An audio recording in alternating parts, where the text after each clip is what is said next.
इस बीच आपको बता दें दोपहर 1 बजे तक कोलकाता हाई कोर्ट ने इस मामले से जुड़ी केस डायरी पुलिस से तलब की थी। सीधे आपको लेकर चलते हैं कोलकाता अदालत में। जिस तरीके से मामला आगे बढ़ रहा है उसी को लेकर अपडेट देंगे हमें राजऋषि दत्ता, उन्हीं से जरा समझते हैं। राजऋषि बताइए जरा, अभी तक इस मामले में हाई कोर्ट में क्या हुआ है? क्या पुलिस की तरफ से केस डायरी अदालत के सामने रख दी गई है? देखिए, इस केस में हाई कोर्ट के चीफ जस्टिस के कोर्ट में आज परिवार के तरफ से एक अपील की गई थी कि कोर्ट के निगरानी में अगर इन्वेस्टिगेशन होगा तो ये सही दिशा पे चलेगा और जो सच है वो सामने आएगा। मगर उसके बाद इस मामले के साथ भी लीडर ऑफ अपोजिशन ने एक मामला किया था सीबीआई इन्वेस्टिगेशन की मांग करके। ये दोनों मामले की एक साथ सुनवाई चल रही थी।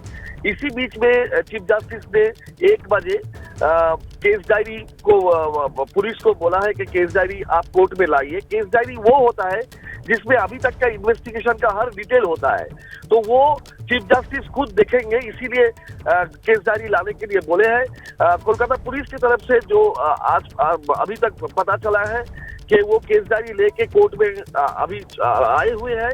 कुछ ही देर बाद सुनवाई शुरू होगा, फिर से सेकेंड फेज का सुनवाई शुरू होगा।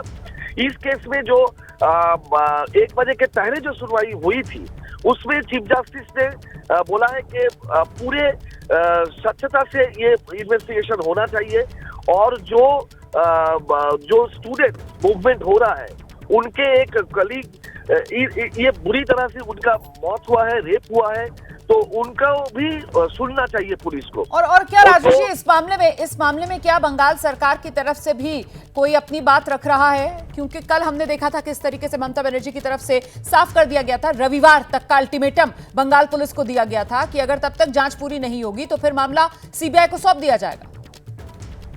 एकदम, ये तो चीफ मिनिस्टर ने दूसरे दिन ही बोली थी और उसके बाद कमिश्नर ऑफ पुलिस ने भी बोला है। और आप जानते हैं कल विक्टिम के फैमिली से बात करने के बाद सीएम ने दूसरी बार कहा कि संडे तक अगर कुछ किनारा नहीं हुआ तो सीबीआई को सौंप दिया जाएगा। आज ये सीबीआई को दिया जाए, तुरंत ये मामला सौंपा जाए, इसी को लिए आज सुनवाई हो रहा है हाई कोर्ट में। और हाई कोर्ट भी देख रहा है कि क्या होगा फैसला, ये सीडी देखने के बाद पता चलेगा। मगर कोर्ट में आज स्टेट के तरफ से भी ट्रांसपेरेंसी से ये इन्वेस्टिगेशन चल रहा है। हर दिख कोलकाता पुलिस देख रहा है सही तरीके से और सबके साथ बात कर रहा है। मगर जो लीडर ऑफ अपोजिशन के लॉयर है, जो फैमिली के लॉयर है, वो बोल रहे हैं कि इस हॉस्पिटल के तरफ से फैमिली को बोला गया था पहला दिन जब ये मौत का खबर आया था ये सुसाइड केस है। हाँ। तो क्यों बोला गया था? जो आरजी कॉर के प्रिंसिपल है उसको कल उसने रेजिग्नेशन दिया, उसके बाद और एक मेडिकल कॉलेज में उसको प्रिंसिपल करके भेज दिया, क्यों? ये सब सवाल उठाया जा रहा है।